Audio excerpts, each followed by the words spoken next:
I just have to say this. As you're talking, your mindset is so refreshing. It is so refreshing to hear saying things like, that was an opportunity for me to choose, how I was going to look at this, talking about being a victor over being a victim.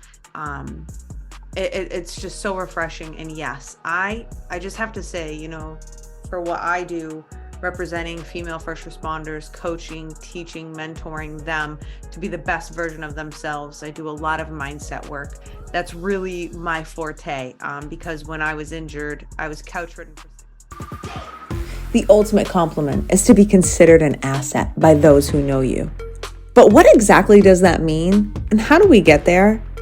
I believe that there is a less discussed approach to becoming a person of value, a person who is successful, respected by others, and fulfilled.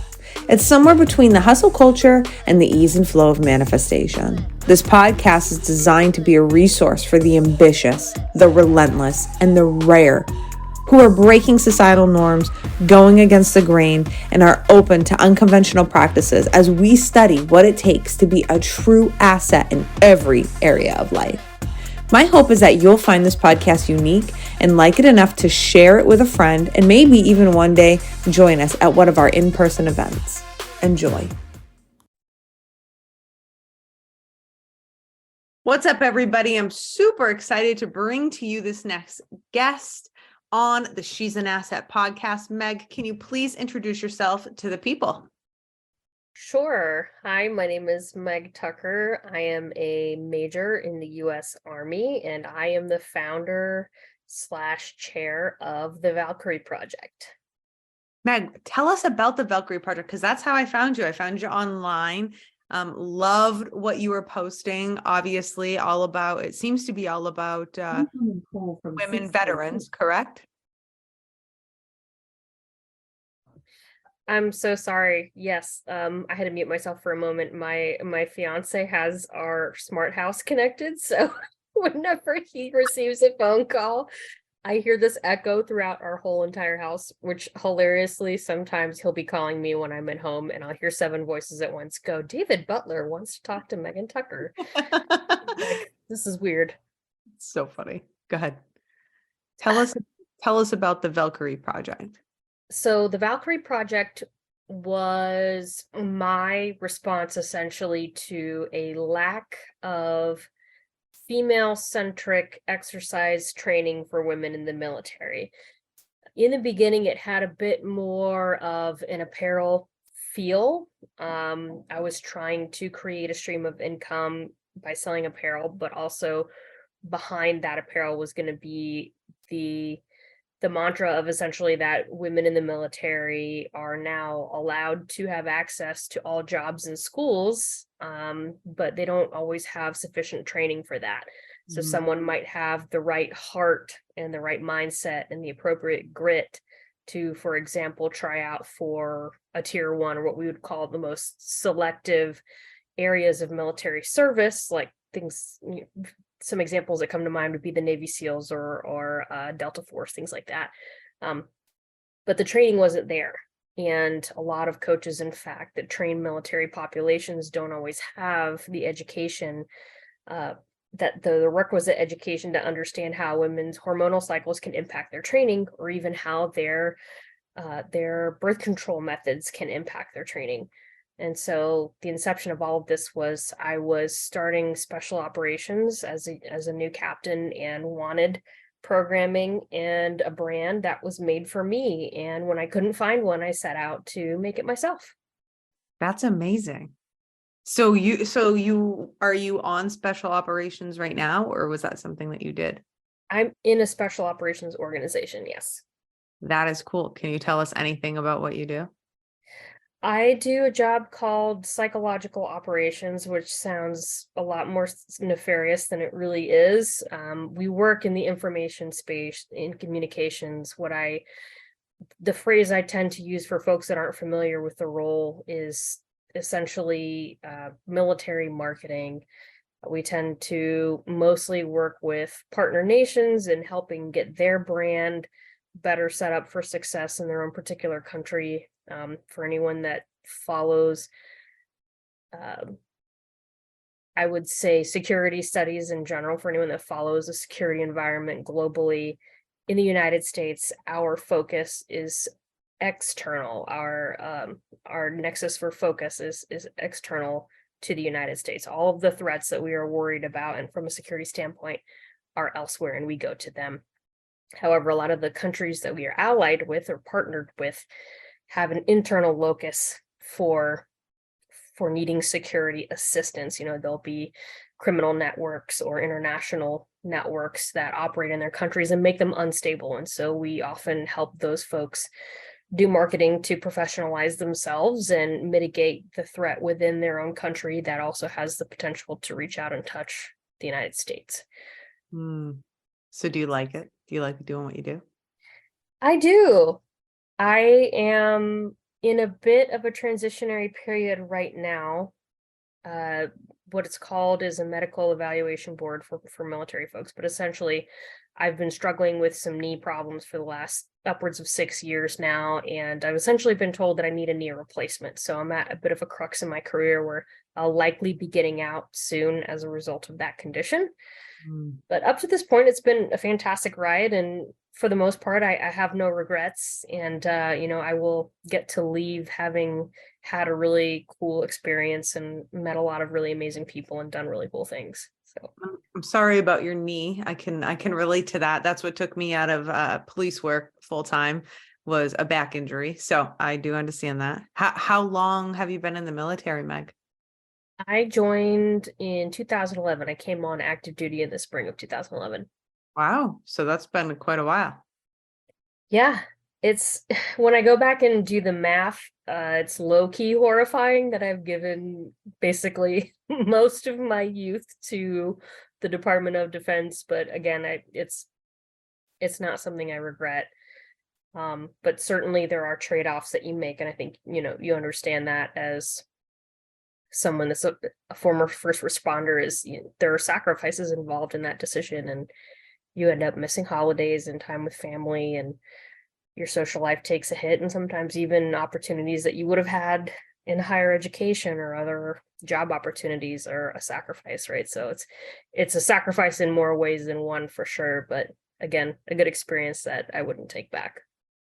Yes, you're so right about that. What's next after your career? Like, what are you going to do? I'm going to continue on with the Valkyrie Project and pursue some other opportunity. Well, first off, I do have to leave this little bookmark statement. I'm probably going to take 6 months to do absolutely nothing.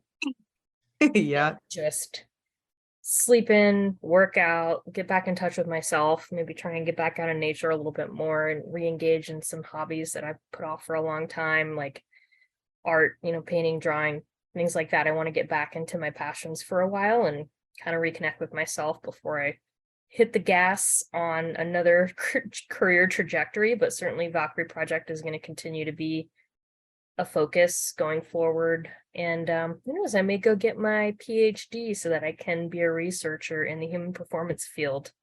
I love it. So speaking of that, let's chat about that. Let's dive into, so I feel like you kind of skimmed the surface about the Valkyrie Project. Like, can we talk more about that? Like, what are you going to do? What does it do? I saw you did this military synopsum. Am I saying it correctly? Symposium. We did a symposium. Yeah, okay. So, and I want to talk about that, but before we get into it, tell me, like, because I guarantee our listeners are like, I want to follow this. What is this? I need to know about this. Sure. So primarily we are focused on providing exercise training for female tactical athletes or female service members, both to help them improve their individual branch fitness test scores and to provide more challenging training for women that are looking to go to more difficult jobs in schools. Schools meaning additional qualifications like air assault school, where you essentially rappel out of helicopters on a rope, or airborne school is a common one. That's essentially Army parachute school with a static line jumping. And women that want to do the harder level schools, an Army example would be Ranger School. But essentially, part of the impetus as well was that in 2010, policy was presented that essentially revoked the combat exclusion rule, which was a piece of policy in the United States that said that women were not allowed to do combat related things, which is why prior to 2010, the closest women could get to combat would be flying aviation. They were not at the time permitted to do infantry or things like that. So that rule was lifted, and that opened a lot of opportunities. And so the training that we provide now is really oriented towards, there is an acknowledgement that these jobs in schools, some of these jobs in schools in the military were previously only available to men. And so in certain organizations of the military or certain sections of the military that don't historically send a lot of women off to these jobs in schools, there's no foundation. An example would be an infantry unit that was previously all male. You would expect to send lots of males to ranger school, or you would send them off for tryouts, essentially assessment and selection for things like special forces, the Green Berets. But because there are very few women in those previously exclusively male jobs, there are even fewer women than going on to those schools.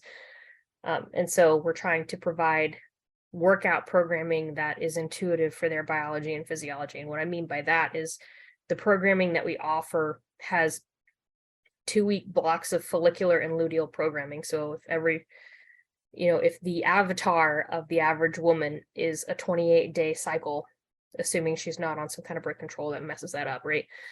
You've got half of your cycle is follicular, that's before ovulation, and the other half is luteal, that's after ovulation.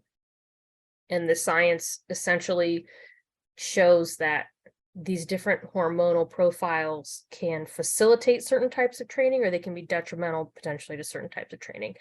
And there are folks out there that would argue that there's not enough science to support that.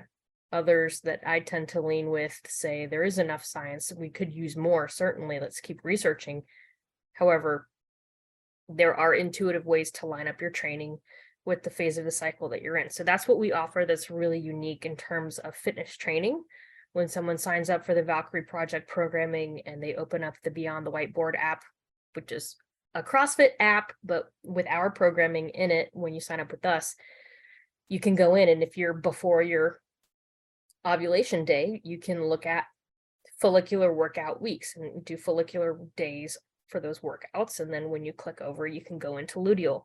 And so it allows you to have some more intuitive programming that most of these blanket PDF services that you get from online fitness trainers just usually isn't there. In fact, I would argue that 99% of fitness coaches that you have access to online, whether it be for like a short 6-week boot camp or otherwise, they generally don't take women's cycles into account. And so that's kind of the big difference that we have. And now, Meg, do you think that this would be beneficial for women, like female first responders? Would they find benefit in your, like, for their, because, they have to prep for PT, a lot, probably obviously different standards than what you guys are preparing for, but do you think that that would be beneficial? I do. And this question's been posed to me before in terms of, well, first responders end up doing a lot of similar things to military women. Why don't you just kind of combine them both? And primarily out of an attempt to respect our core ethos, I have not tried to, rope other folks in yet specifically. I think there's still potential for that as the brand grows and as we are able to do more and we create more income flows with our nonprofit status, because we were previously an LLC. But certainly I think training in sync with your cycle is beneficial for every woman. And so in that aspect, yes, I think it could be useful. Where, like you said, where it might not be as useful is in the specific modality. Most of our programming is based on the avatars of women that we have as the majority clientele, which right now is Army women. So there's an emphasis on things that Army women have to be good at: running, ruck marching, which is, wearing a 40-pound pack and moving for 12 miles nonstop, push-ups, pull-ups, that kind of thing. But certainly there's also cases where first responders have to wear heavy load and move, especially, you could argue, firefighters. And certainly the upper body tests there, I think, are similar as well. So I think it's definitely worth trying. I have trained a couple female police officers in the past, and for the most part had good results. Yeah, because I know like a lot of women going to the academy, prepping for the academy. They're all looking for, it's very a common theme is there's nothing really for me. There's stuff for first responders, yes, but and just cops. I know that there are, but there's not anything specifically for just women. So I think it'd be cool, even if to the listeners, like I think it'd be cool to just check out what you have to offer as far as just at least working out, because it's like once you're on the job, I mean, working out, we need to be working out. And it sounds like it would be pretty in line with some of the things. And like we talk about wearing heavy things. Well, a police officer, I mean, it's not a ruck, right, pack, but I mean, we're wearing 20 pounds of gear all day, every day while we're doing the job. So, I mean, I do feel like there's a lot of similarities, and that probably be beneficial. So tell me about the military event, because I can't pronounce the word. Tell me about the military event that you put on. We did a military women's symposium in the Washington, D.C., the National Capital Region area. And that was an intersection of myself meeting up with a handful of other like-minded women that essentially found ourselves in, I don't want to say like a frenzied conversation, but a frothy conversation of like the more that we spoke, the more that we produced this kind of this really strong and sort of effervescent consensus that like there's so much that people need to be doing and talking about related to military women that they're just not. Like what? From my perspective, having intuitive workout training that accommodates women's biology and optimizes women's biology and physiology. There's a lady, Catherine Basso, who's the owner of Kadri Clothing, Kadri. She's how I found you, by the way. She's fantastic. She's the most like adorable in the face / like ratchet, tell you like it is personality I've ever met in one package. She's amazing. But her company makes tactical apparel and adventure wear for female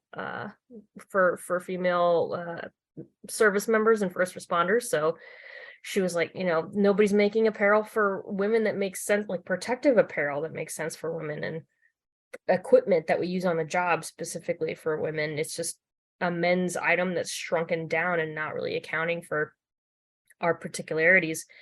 Like, yes, you're absolutely right. The first person to approach me actually was Shay Haver, who was one of the first 2 female Army Rangers. I met her at an event last year in Washington, D.C., and she and I shared a lot of ideas. So, there was kind of a convergence of all of us saying, why is no one talking about this? Why is no one talking about this? Similar to the way that I had the experience of, why isn't there programming made for me when I was going into special operations? So we decided that we would host a symposium, and, we attempted to get some sponsorship from the Department of Defense in our own respective circles of influence, which didn't quite work out, but that's okay.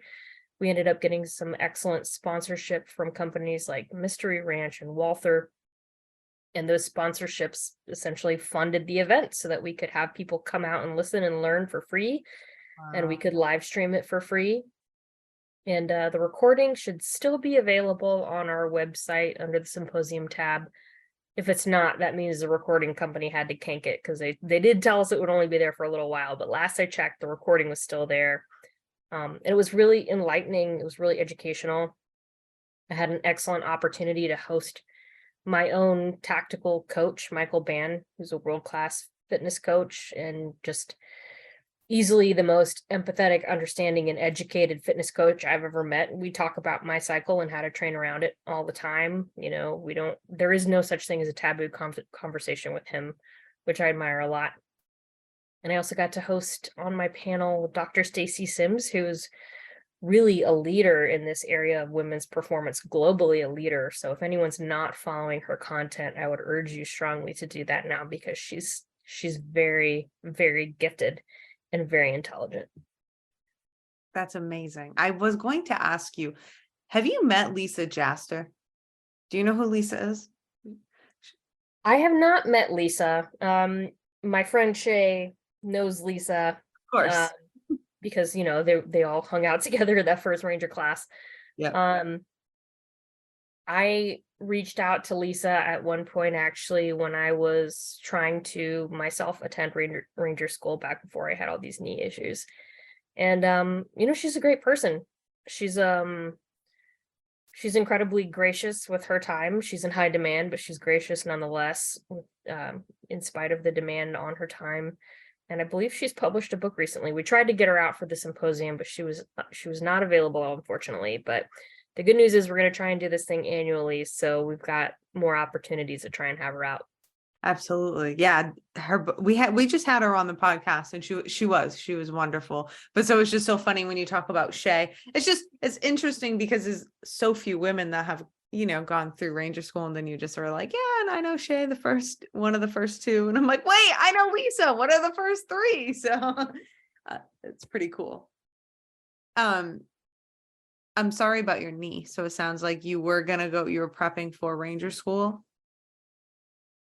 Yeah, so I essentially had my packet in hand. I was ready to drop my packet and try and go. And then my knee just started swelling. And after months of swelling, it started to hurt. And I got the news that I would probably need some kind of surgery shortly before a deployment. And I wanted to go on that deployment because at that time I had been training with my guys the whole time. And I couldn't fathom them going on this mission without me. So I went anyway and kind of sucked it up, and eventually had 2 operations back to back on the same knee in spring of 2020, right as COVID was kicking off. So recovery was wild. I essentially had to continue working from home. I was an instructor at the time, so I had my leg in this big brace, and my sister, poor thing, was like cooking all my meals and helping me shower, and like my day hours were spent like teaching classes to these Army students online, which was a thing we had never done.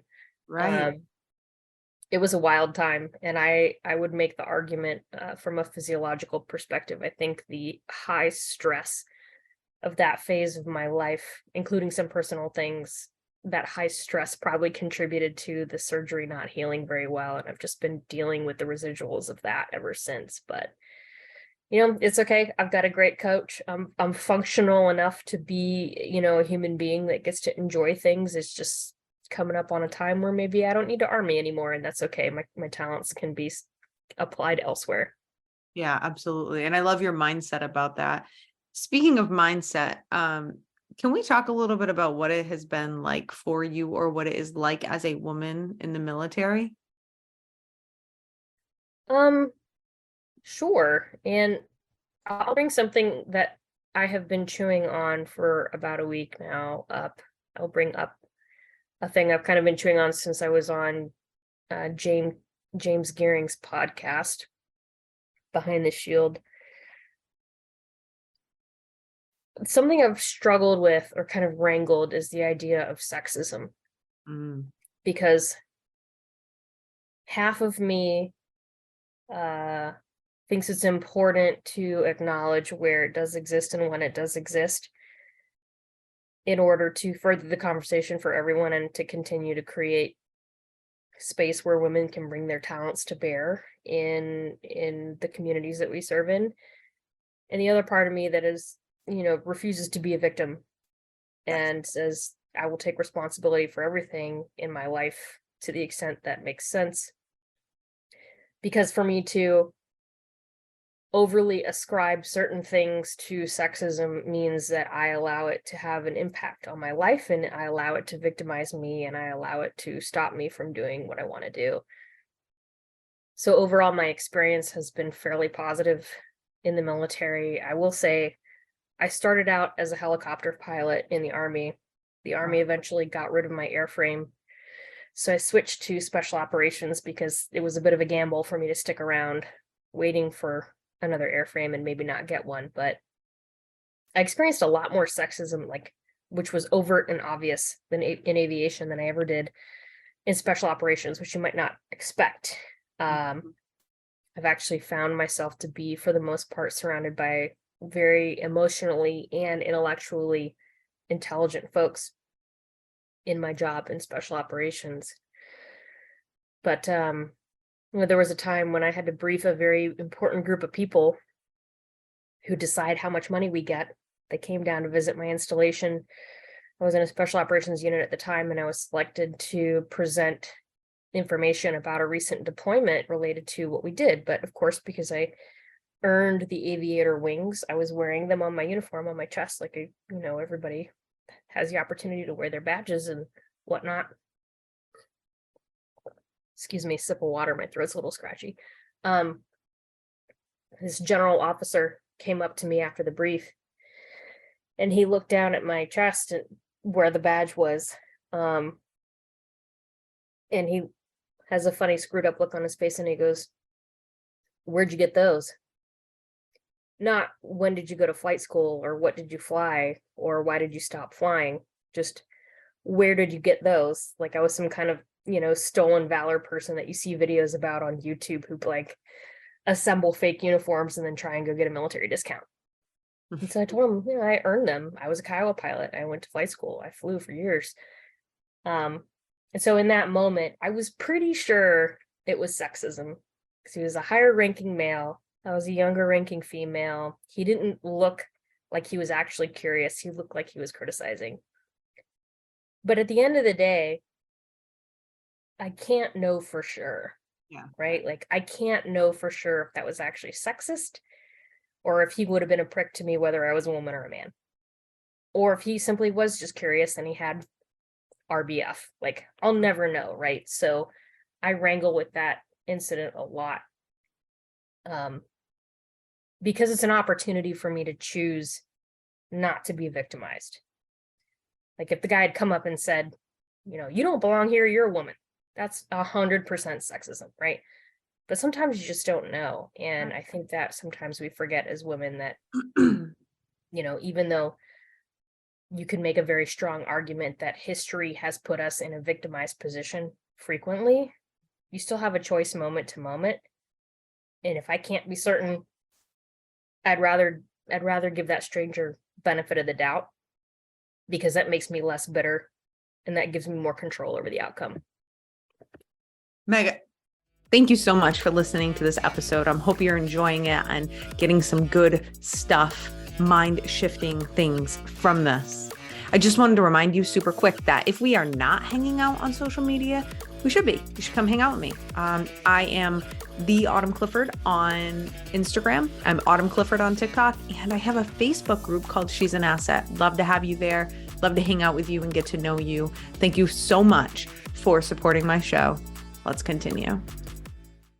I just have to say this. As you're talking, your mindset is so refreshing. It is so refreshing to hear saying things like, that was an opportunity for me to choose, how I was going to look at this, talking about being a victor over being a victim. It's just so refreshing. And yes, I just have to say, for what I do, representing female first responders, coaching, teaching, mentoring them to be the best version of themselves. I do a lot of mindset work. That's really my forte, because when I was injured, I was couch ridden for 6 months. It was a very quick, you're done, can't do this anymore. And I hit a very deep depression. So really I focus on emotional resilience because that's what allowed me to bounce back. You clearly have that. And I just want to say, yes to the sexism discussion. That is how I feel. And I'm not going to lie to you. I feel like I grew up on the internet a little bit because I've been doing this professionally for the last 8 years. So I've developed an online presence as a coach. and I've made some mistakes and I've said some things that I own. I don't hide anything, but like I've said some things that have definitely sounded victim-y. And it's just like, geez, like I have now, like since I've grown up a little bit, I'm like, oh wow, like that sounded very victim-y. And like, yes, maybe that does happen. And yes, maybe it is. I can say that in law enforcement, sometimes in some police departments and situations, it is different for a woman. It just is. I'm sure you have faced those situations. But what I love the most is that you said, yeah, but I'm not a victim, right? Like I don't want to be a victim of that. And I just want to highlight that, especially to the listeners, because I think it's easy for us to go down that road, you know? Right, wrong, or indifferent. And I'm not judging anybody either way. It's just what feels better, being a victim or not being a victim.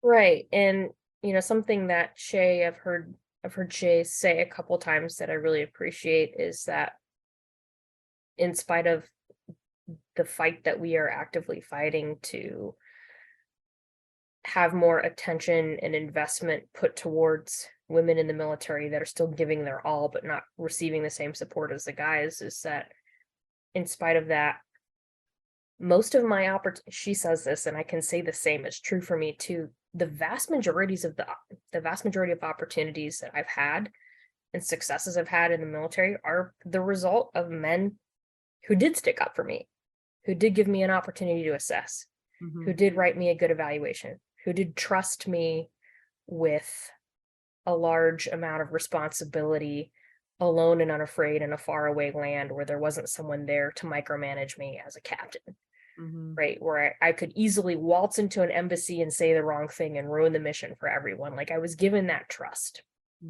And so it's important to acknowledge that. And I think circling back to the whole victimhood mentality, I think we all grow and learn as time progresses. And this is why I hate when people steal sound bites from politicians from 10 years ago and try to apply them today. Because it's one, it's out of context. And two, we're not being fair to that individual's growth. Agreed. Maybe they were in a different place. Get over it, which is, by the way, 1,000% why you will never see me in politics. And if you do, call me a hypocrite. I'm not doing it. But it's unfair to them, right? They're still people too, and it's unfair to judge that. But you really do.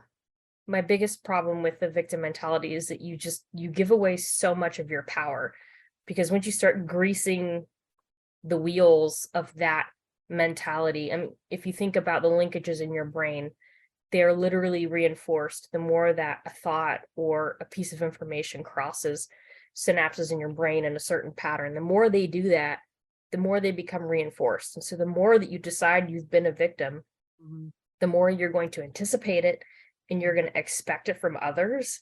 Yes. And it gives away all your power. Because at that point you are left with no choices. And, certainly there's some delicacy to be had having a victimhood conversation around things like physical and sexual assault. I mean, literal cases where absolutely individuals are 100% at no fault and have been completely taken advantage of. But then you see those cases of women who have gone through those kinds of things who will have rebounded in such an incredible way, like you did after your injury, and say, well, yeah, that thing happened and I was a victim of their actions, but that person hasn't taken my mind hostage because I've done my work and I don't have to choose victimhood forever. And so I would say, even though I still wrangle with that one moment, I'm like, I'm pretty sure that was sexism, but I couldn't buy into it at the time, and I try not to now. Like, I think it's a path we walk. Like, I don't know that there's ever a final day where it's like, yeah, I live my life like a victim, or I live my life with autonomy. But it's a path, and the little choices that you make certainly forge your path in different directions that you might not have expected if you keep an open mind. So good. It's so good. And it's such a journey. I just don't ever believe it's a destination, right? So we're just constantly moment to moment, assessing and reassessing and acting and I love that. And I do love what you said as far as like, the politicians and like the 10-year thing, like holding against them. Yeah. And I'm going to just say this, even to make it even more relevant. I mean, I just think the same thing about influencers or anybody who's been online, right? Like, because I can go back and look at some of my shit and I leave it up on purpose. Like I leave it up on purpose because I'm like, no, look, I'm human. But like I have said things and I'm like, oh, I was definitely a different person than I am today, right? Which congratulations, because that means I'm friggin' doing my work, like you just said, right? Because I can tell you, if you're not changing and up leveling and transforming for the better, then you have work to do. Meg, what was it like to be a helicopter pilot? I have to know. Honestly, it was it was a lot more tiresome and a lot less mavericky than I could have ever imagined. Like I had visions of grandeur in my head. I would like ride my motorcycle to work to go fly, and I'm like, I am like Mav right now. Yes. But really, I was just exhausted the whole freaking time. The whole time. Like flight school was a kick in the gut. And honestly, there are some people that you meet that go through that and they're like, I loved it. I had a ball, even getting 6 hours a night, because you'll fly half the day, be in class half the day. And then the third half of the day that doesn't actually exist, you go home and study. Some people come out of that and they're like, it was a time of my life. I think those are the folks that come out of their mother's womb, like ready to jump in a cockpit, like they were born to do this. Mm-hmm. I don't regret my choices and I enjoyed it while I did it, but I was not one of those come out of the womb ready to fly type of people. So it was hard for me. The skills were hard earned. Some of the skills came really easily to me and others were just really difficult and took a lot of repetition. And in a sweaty, hot cockpit in the armpit of America, some Nowheresville, Alabama. I'm sorry, folks in Alabama. That particular spot, I know you're familiar. Fort Rucker is just humid misery. It just is. And you get low on blood sugar and you're thirsty and you're tired, and there's still this like circa 1980 war veteran pilot next to you who's now a contractor, like, do it again. And it's like, I'm about to black out in here, but all right, here we go again. It was a lot more physically and mentally and emotionally taxing than I was prepared for. And then when I got to the unit, combining, because you were still learning, right? Like you're still a new baby when you get to the job, much like you'd be a new baby as a brand new graduate from the police academy getting to the force. You still have a lot to learn. And having that added on to being a platoon leader was very difficult at times, because we had, 90%. I never was a leader of a female pilot or even a female soldier. There were a couple in our entire squadron, but I was one of 2 or 3 women in the entire squadron of 200 people. So often I was in charge of grown men who were old enough to be my dad, who had a lot more experience than me, that I was expected to learn from, but also be responsible for from an administrative standpoint. Mm-hmm. So somebody reams you out in the cockpit and, tells you, you're an idiot, what are you doing? You suck, blah, blah, blah, blah. And then they have to turn around and say nice things about them in their evaluation so that they can get promoted. Mm-hmm. And it's really hard not to let your personal bias infect, a piece of paper that to some degree dictates a person's future. Yeah, that's tricky. It was wild, man. It was wild. I one time there was this guy with a potty mouth who was a really talented instructor pilot, but he would just say really unfiltered things and often wildly inappropriate things, never directed at a person per se, but things that, especially nowadays, like could get you in trouble for sexual harassment type stuff. Mm-hmm. And the first counseling I gave him, he didn't like, and he had a voice like Dan Aykroyd. I'll never forget. He's like, that's not a good counseling, LT. You didn't really tell me anything meaningful. Let's try this again. And I'm like, no, you don't tell me when I'm counseling you how to do the counseling. That's not how this works. But then the next time I sat him down, I was like, hey, dude, the things you were saying, they're wildly offensive. And if you're not careful, you're going to get in trouble. Also, you're making the junior soldiers not respect you because you set this bad example. And then he goes, well, see, there you go, LT. That's a much better example of a counseling. And I'm like, no, this isn't where you give me feedback on my feedback for you. This is where you just shut your trap and recognize that you're offensive and you need to stop. Like, it was just stuff like that all the time. It was nuts. Oh my gosh. That's funny. I mean, I have to say it's funny because I didn't have to deal with it, but it sounds really funny. Was flying like, man, like I just, because of course, you know, I've only ever ridden an airplane. So like thinking about flying a damn helicopter, like, did you love like actually doing the flying? Yeah, when the cockpit wasn't a stressful environment, I did. It was just often a stressful environment for me, like as a new baby to the unit. And then shortly after I got to the unit, were sent on a rotational basis to Korea. So we were there for 9 months from like the fall through the winter. And my particular airframe, you can't fly in certain weather conditions. And this particular time of year in Korea had so much humidity combined with pollution that was like flowing south out of China that the visibility would be terrible. And for us, that meant like if you're not meeting the minimum visibility, you can't train, you can't fly. And everybody's got minimum hours that they have to hit in order to be qualified in the airframe. So it essentially resulted in this paradigm where everybody needed way more hours that they couldn't get because the weather was awful. And I think that definitely had a negative impact on my progression. You know, I never, because of that, and shortly after we got home from that rotation, my airframe was turned off, basically the unit was shut down. I just didn't progress as much as some of my peers did, especially my peers that went on to fly other things. You know, they got to go fly Apaches and become, you know, real technical and tactical experts, but I never quite reached that point. So I was always kind of wrangling a confidence issue. But there were definitely times when I got in the helicopter with a co-pilot that was like, let's just go play around and figure some stuff out. Like, I'm not here to quiz you or make you, like, you know, denigrate you. That was kind of a big aspect. You know, there are a lot of egos sometimes in Army aviation, and something I struggled with was folks that wanted to teach by criticizing. And I learned by being shown and being given an opportunity to experiment. So when those opportunities did present themselves, it was really fun.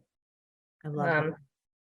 Yeah, there was this one flight maneuver in flight school that basically you're pretending that the hydraulic controls have failed. So the airframe would go from being relatively smooth and easy to control to you're essentially fighting the controls. You know, you ever gotten in a really old car and the steering just feels like 15 pounds in every direction? It's like that, but under both hands and under both feet. And the instructor was trying to get me to do this maneuver, and he would not stop talking through the whole flight pattern. It's like a 5-minute loop around the airfield before we land. And he was like, all right, now you're going to do this. Now you're going to do that. Now, you know, push this lever down and like slow back a little bit. And he just was talking so incessantly that I couldn't focus on what I was doing.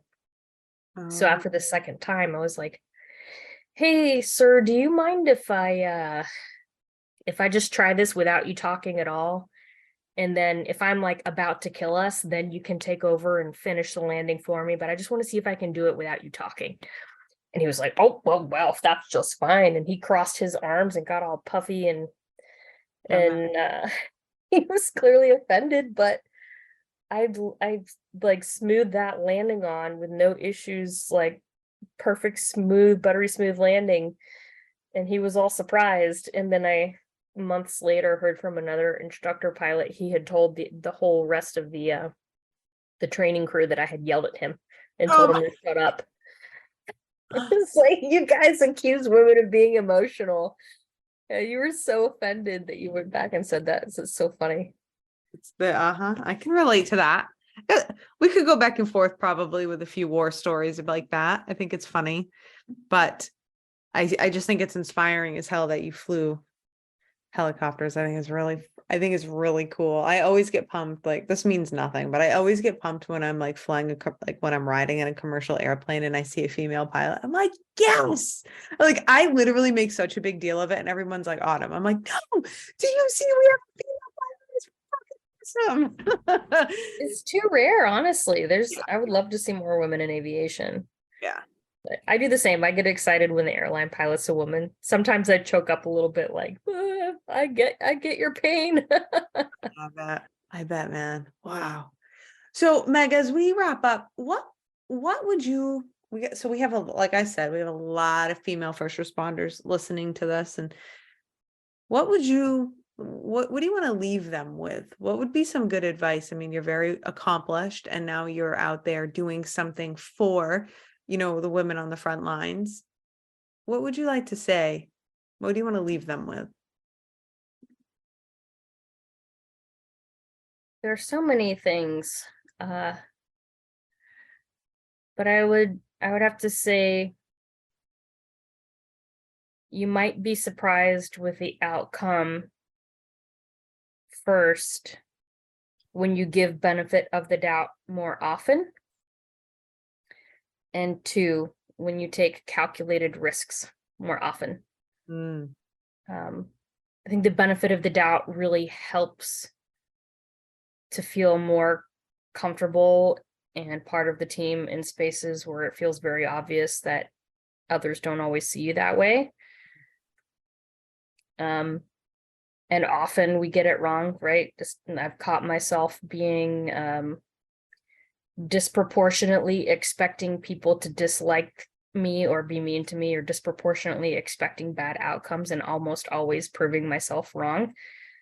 So I'd always say benefit of the doubt is a great way to go to ease those feelings of discomfort and to, again, step away from the victim mentality. If you don't always believe someone's out to get you, then it's easier for you to get things done and you feel better along the way. But secondly, I think it's also important to take risks and you'll surprise yourself. And what I mean by that is having the courage to be professional but vulnerable with your leadership and your peers. You'll be surprised, I think, when you open yourself up in that way, as I have been. Sometimes it's with my supervisor, sometimes it's with peers, but being open about something hard that you're going through, or being genuine when you ask someone, are you doing okay?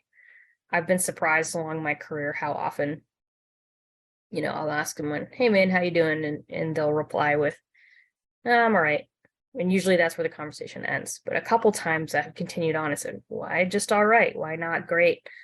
And sometimes I'm surprised with a floodgate of information that I never would have gotten otherwise. And so that's an invitation for people to become more vulnerable with you and create stronger bonds with your team. And really, if you're willing to say uncomfortable things with your teammates, then they have a tendency to trust you more. And I think leadership sometimes is so bogged down with their responsibilities and expectations of the leaders above them that, and they should be taking this upon themselves, obviously, to check on their people, right? But sometimes they just don't.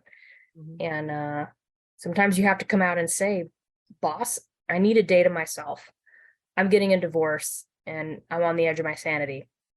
I need it. Or I really need you to not say this thing to me. Or sometimes you can ask a big favor.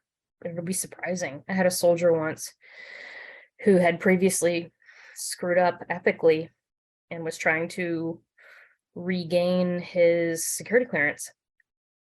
And, one of our first conversations is, well, what's the status of your clearance? He's like, I don't know.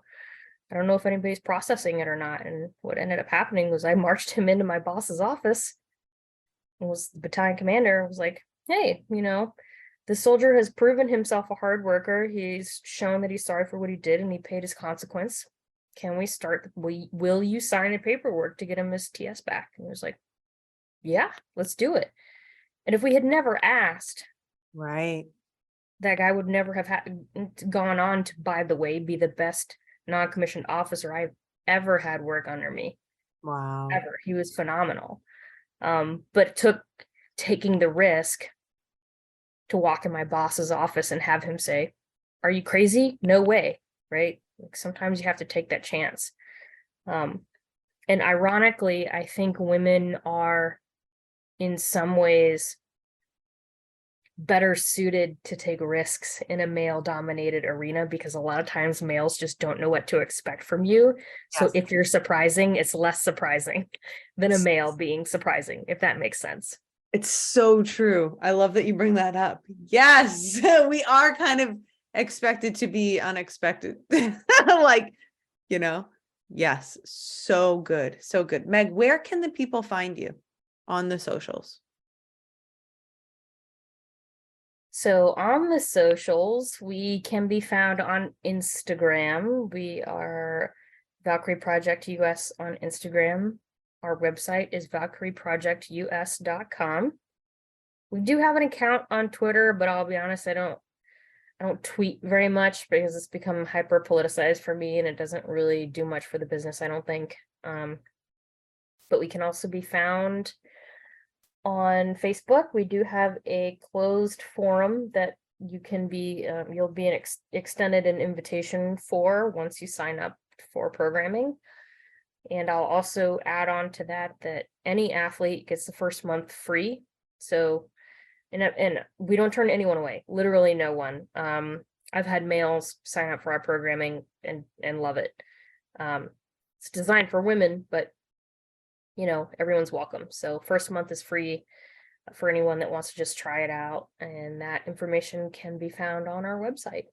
I love it. And we'll have it right in the show notes. So you guys don't have to look anywhere. Just go right to the show notes, click there, and go check Meg and the Valkyrie Project out. Meg, thank you so much for being here. It has been an absolute pleasure to be speaking with you. Everybody else, I'll see you next time. Thank you so much for listening to this episode of the She's an Asset podcast. If you wouldn't mind, could you please share this out? The only way we grow and I can get this out to as many people as possible is with your help. So we're kind of in this together. And the good thing is I know you have my back. So I want to say thank you and ask for you to share the show. And if we're not hanging out in the socials, I hope that you'll come and hang out with me. I'm Autumn Clifford pretty much everywhere. Thank you so much. See you next time.